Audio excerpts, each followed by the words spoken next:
institutional support, maybe 4-year cycle, I don't know. Maybe we're ameliorating the 4-year cycle now that institutions are learning more. But the bottom line is we're in the bottoming process, and I do think liquidity is going to give us the next big burst. Most people watching this right now are going to miss it completely. Cathie Wood just hinted at something that doesn't show up on charts. Something already unfolding beneath Bitcoin and the entire crypto market. While everyone is arguing about price targets and the next move, a different game is being set up. One that rewards a very small group of people who understand what's actually happening. And here's the part no one is saying out loud. The moment this shift becomes obvious, it's already too late to position. Because this isn't just another cycle. It's a transition, where Bitcoin stops behaving like what you think it is, and starts becoming something else entirely. Some will see it early and move. Most won't even realize it happened. So before you decide what to do next, listen carefully, because what she's about to reveal changes everything. There are a few things going on right now. And it was interesting. So we took our first position in 2015, and we were we were made fun of back then. And you may or may not have been around and in the industry at that time, but many people thought this was just a marketing gimmick. And that's when I really knew that, wait a minute, we might be onto something big here. When that many people make fun of you or just dismiss, and a lot of it was dismissive, that makes me even more interested in a technology. And so we have a global monetary system. That really is Bitcoin. Bitcoin owns that space. DeFi, so Ethereum, Solana, I think they are running with that space, Hyperliquid, giving them a bit of a challenge as well. The institutional interest, I think, we needed Larry Fink actually to change his mind, because he was saying, he was the leader of the pack almost, and it was interesting that the leader of the largest asset management firm in the world was making it his business to dismiss Bitcoin. But his conversion was so extreme, and his conversion had to do with a vision and imagining the tokenization of everything, finally understanding that, wait a minute, the internet was not built with a financial layer. And because nobody understood that commerce and investing would take place on it. In the early days, it was just information exchange. Some people thought it was just for gambling and other illicit activity, as much of innovation gets accused of that in its early days.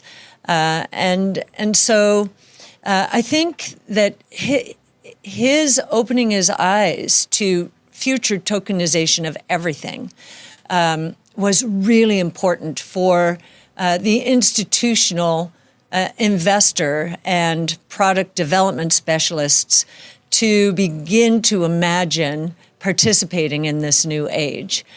So I give him a lot of credit for that. At first, we were battling him and Jamie Dimon, but then when his conversion took place, it gave the industry permission to say, wait a minute, if I don't get on board here, I might lose out.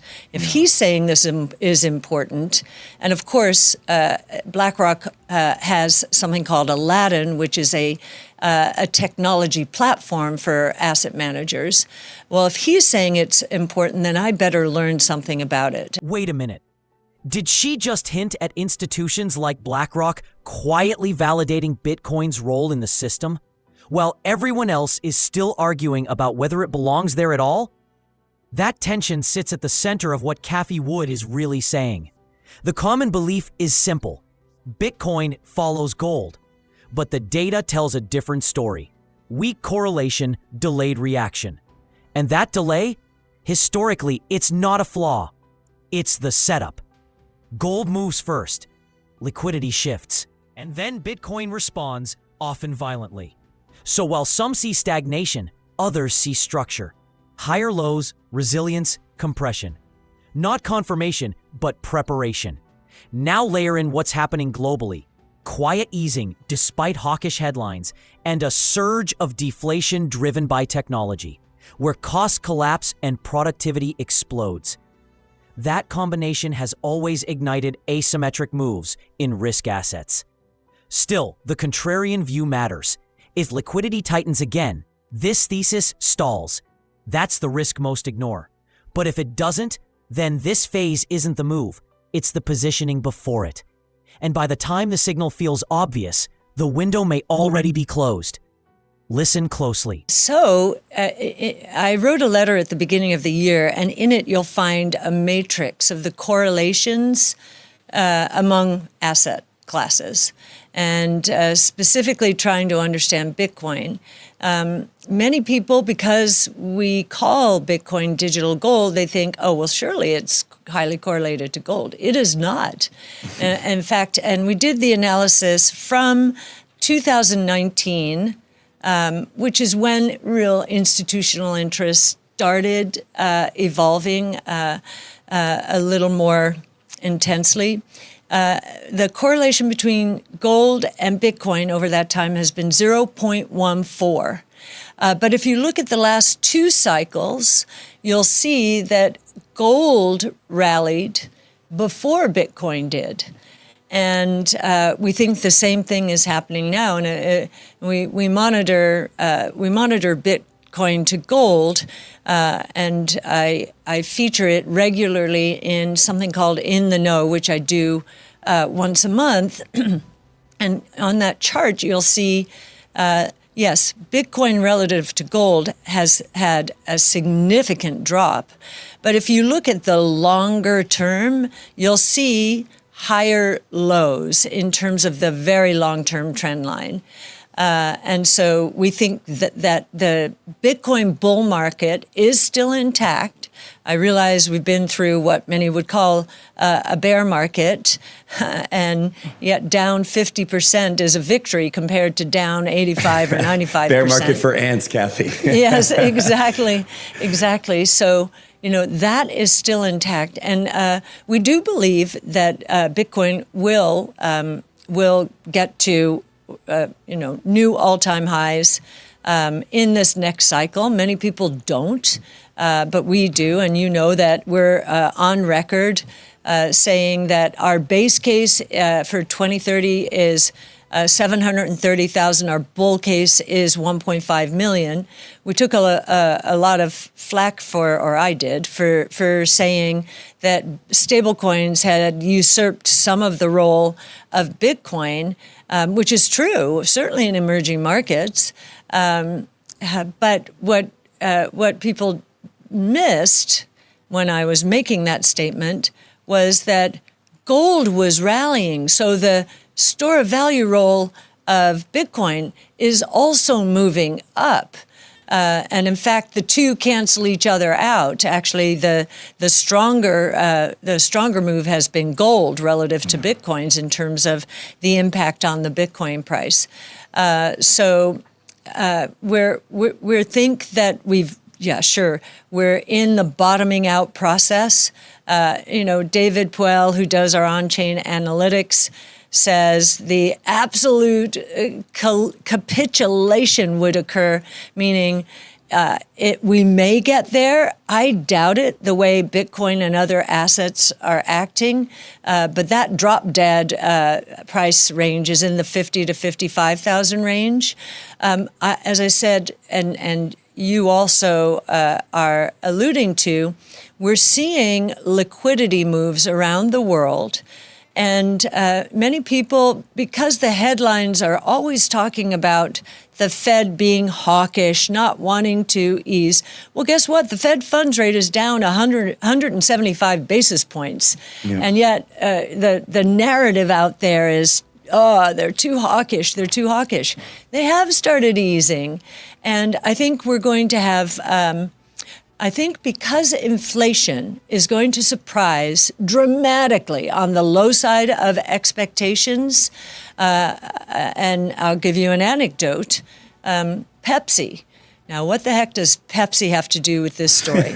Well, we noticed that Frito-Lay I'm going to say about 3 months ago, cut its pricing 15%. And today it announced that its volume surprised relative to expectations significantly. That's what should happen in a low inflation world. You cut prices, you get more unit growth. And that's certainly the case in the technology world. And we're seeing massive deflation with AI training costs dropping 75% per year, AI inference costs. So how much does it cost ChatGPT to answer your questions? Those costs are dropping 85 to 95% per year. So I think we're going to see a massive wave of good deflation out there. Cathie Wood is pointing to a shift most aren't seeing. This cycle isn't just retail-driven anymore. While headlines frame this as a typical crash, institutions are treating it like an entry point, learning the rhythm, averaging in, and replacing weaker hands that got flushed out during forced liquidations. That massive unwind, billions wiped out in cascading deleveraging, looked like chaos on the surface, but underneath, it may have reset the market. And here's where it gets uncomfortable. If institutions are accelerating their understanding, the traditional 4-year cycle might already be breaking, which means waiting for the perfect bottom could be the mistake, because this phase isn't just a downturn, it's a transition where ownership quietly shifts before liquidity returns. And when that liquidity hits, it doesn't announce itself, it moves fast.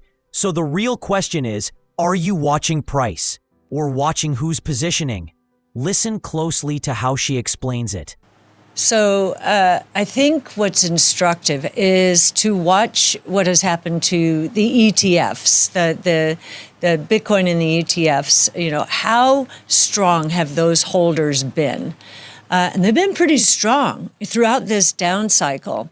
Now, if you're an institution and you learn about this new asset class, and you hear about this 4-year cycle, you'll dip your toe in and, start learning more, especially about this 4-year cycle.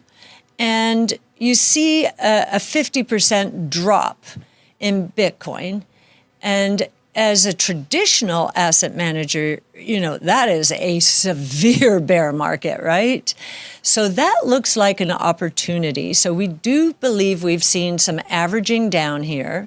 Sure, you've had weak holders who have exited, but you've had them backfilled by institutions who are really beginning to understand what this new asset class is. So I think that's what's going on right now. Was this the 4-year cycle? I don't think we'll ever know, because we had the 10-10 flash crash that caused auto deleveraging.